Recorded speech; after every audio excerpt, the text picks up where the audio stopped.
This session is going to have a look at data handling in both two dimensions, bivariate data handling, and also one dimension, histograms and so on.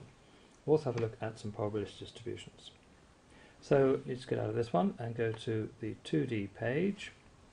Now it's quite nice to introduce bivariate stats by just literally getting some points and throwing a few on, not too many, just enough to make the point. Okay, let's select that lot. Now once we've selected these points, there are various things we can do. Let's have a look at the right click options. The first one I'm going to settle on is best fit. It's quite nice to show that you can actually do a polynomial best fit up to order 6, and of course it's a totally dynamic situation, which is nice. If you knew it was going to be a parabolic or even a straight line fit, obviously double click and you would just change this. So we'll just select that and delete. So let's select these and right click.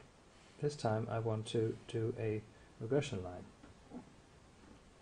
Now we're in the advanced level, which means you do get options like x on y regression and y on x regression. In the standard level it just says line of best fit. So we'll do y on x, which means x is the independent variable against y. There it is, and of course if we move these points around, that happens. So now I've got these points selected, what I'd like to do also is to put on the mean, because I think it's quite instructive to show that the mean actually lies on the calculated regression line, and always does so. So whenever I see those apps on the web for fitting a random straight line through data and look at the least squares, it's so much nicer if you can know for sure that that line's going to go through the mean, and then you've only got 1 degree of freedom for your second point. So what I'm going to do now is I've got all these points selected, I'm going to convert those to a data set. Here it is, convert to data set. That means that they're now a single object. If I double click, I can see what I've actually done. These are the points I've put on the screen, but obviously that could have come out of Excel. So I'm going to put a point over here somewhere, doesn't matter where, and I'm going to select that point and the mean, and right click, I'm going to do a straight line. This is giving me a random straight line through the mean. I need to remember where I've put it, because sometimes that point can be a little hard to see. One little dodge is to right click, put a circle through it of say 0.1.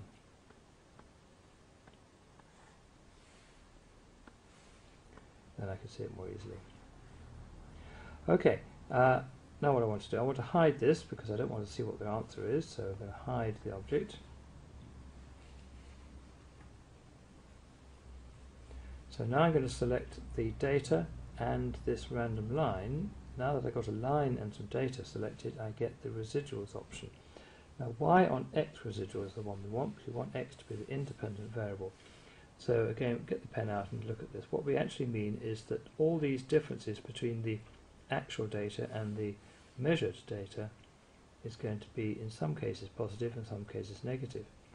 So we want a system for minimizing these lengths.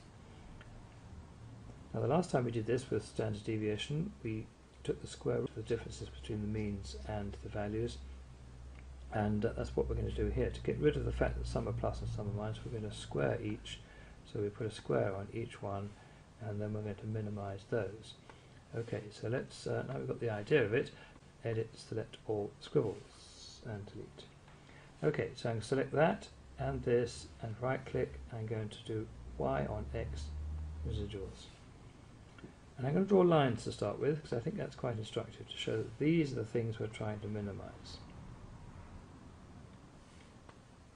But once you've got the idea, put squares on, and then if you select that and go to the text box option, you can see what we've actually got on the screen, which is 11.65 is the sum of all these squares.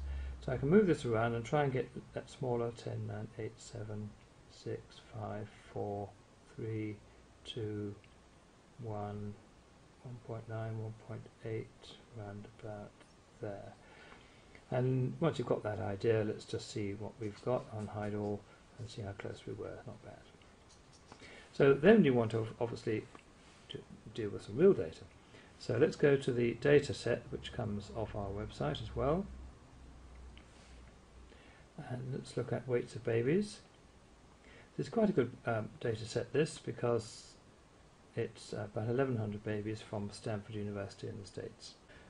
And there they are, and if you have a look at it, there's lots of the weights of the babies in pounds and kilograms, gestation days, mother's age, and so on. Let's take these two which are next to each other, luckily. If they're not next to each other, you need to hide the ones in between. But birth weight and gestation would seem to have something to do with each other, so I'm going to right-click and copy. Minimize that. So literally just drag from D to E and right-click copy, and that's what happens. That puts it all on the clipboard, and we're now going to do Enter XY dataset. Right-click, paste. In it goes. There's birth weight, there's gestation. Now these are column headers, so we want to use the X column header as the X-axis label and the Y column header as the Y-axis label. And let's just click OK. Perform auto scale, I think we do want, because we want the data to show on the screen. But if you've got your scales already set up, then obviously you untick that. And there it is. But actually, if you think about it, the birth weight is the consequence of the long gestation. So I think these are the wrong way around. So double click, and there is the option to swap the axes. You can show the stats as well if you like, and that's quite nice. So there you have your regression. Let's have a look and see. We want Y on X regression, which is just in there. And you can see from that that the correlation is 0.4, which is quite low.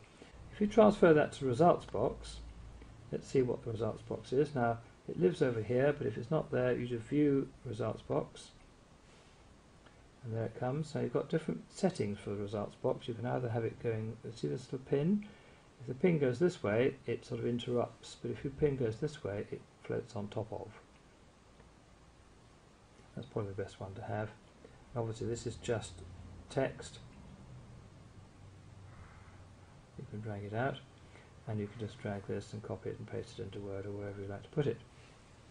So that's bivariate stats. Now what about monovariable stats? This is this page here which says single variable statistics, one variable along here, and up here goes frequency or probability. So once again we'll go back to the same data set and have a look at mother's age, which is a good one because that's a single variable. It's not particularly normal, it's got a skew at the top, so I'm going to copy that, and that's copying column F. So what have we got here? We've got right click, we've got enter grouped data, which we don't want, that's if you happen to know the groups and the frequencies. Enter raw data, if you just know the raw numbers, which is what we have. Enter box plot, enter probability distribution. That is something else, that's something to discuss later, the normal, Poisson, the binomial, and so on. So I'm going to right click, enter raw data.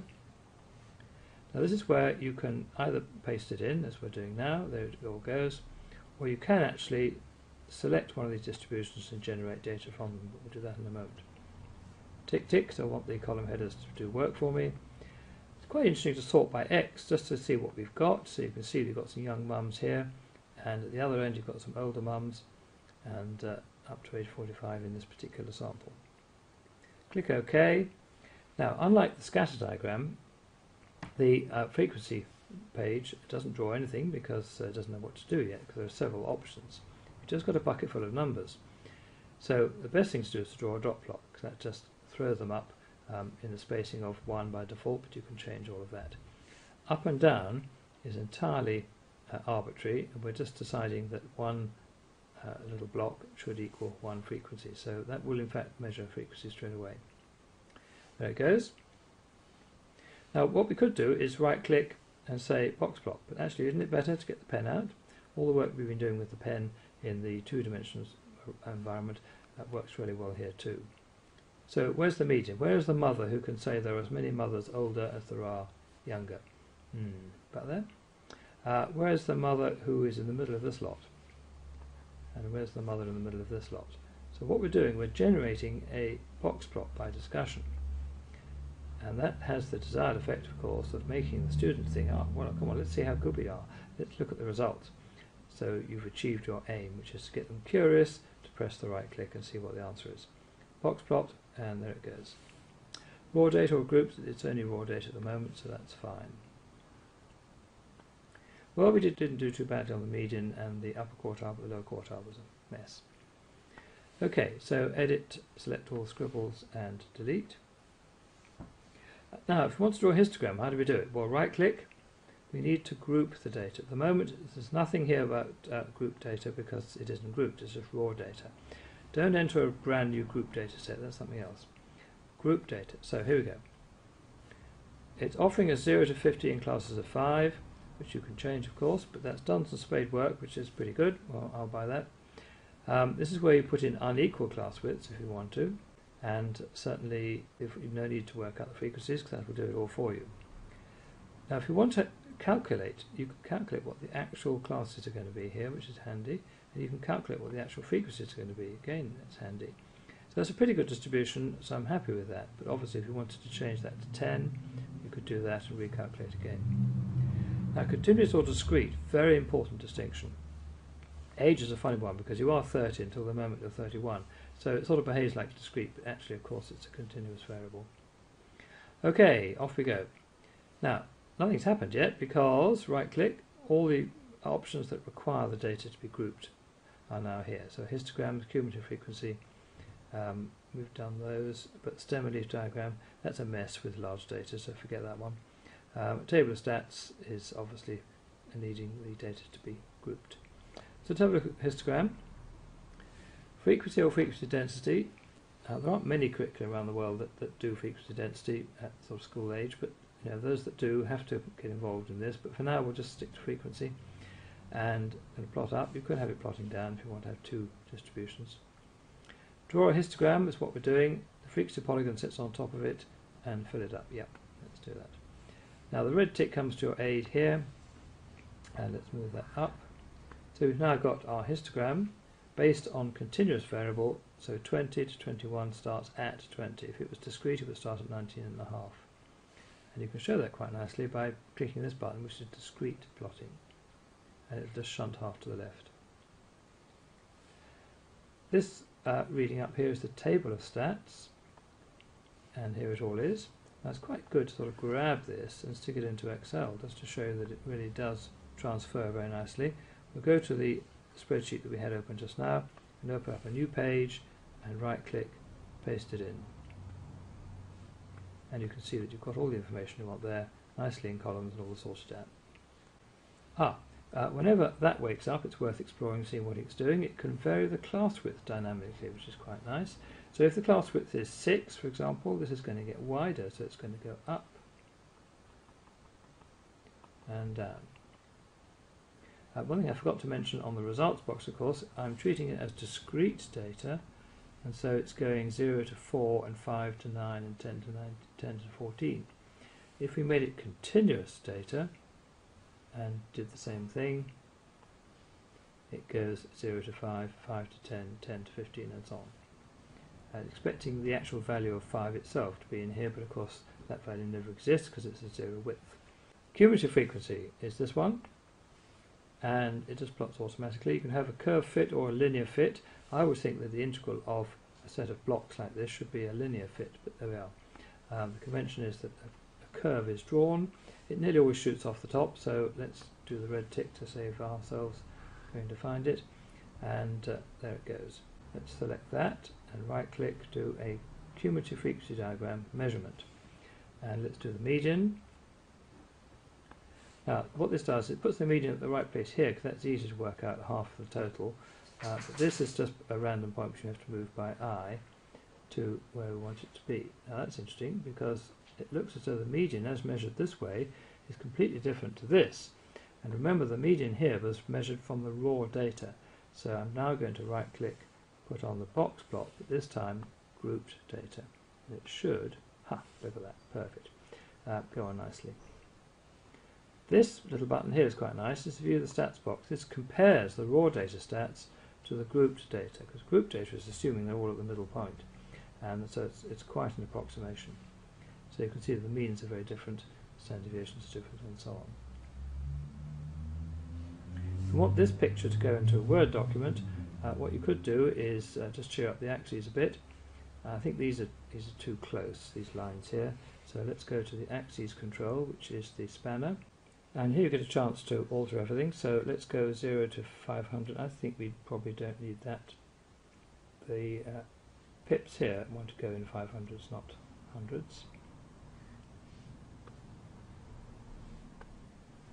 That's better. But also I think, double click, we want to put in some option subdivisions of 4. That's looking good. What you could do, of course, is double click and just look at the appearance and choose a theme, which is a graph paper. That always does quite nicely and makes it look really good. So I want to put that into Word file. I'm just going to get rid of all this lot here, which is axes, don't show the key, and it's a page, so I want to copy that. Just move that away, page, and we copy page, and the Control C is the best one, and open up a Word page and right click, paste, and in it goes. So that's a look at some of the stats for Autograph, and next we'll have a look at the progress.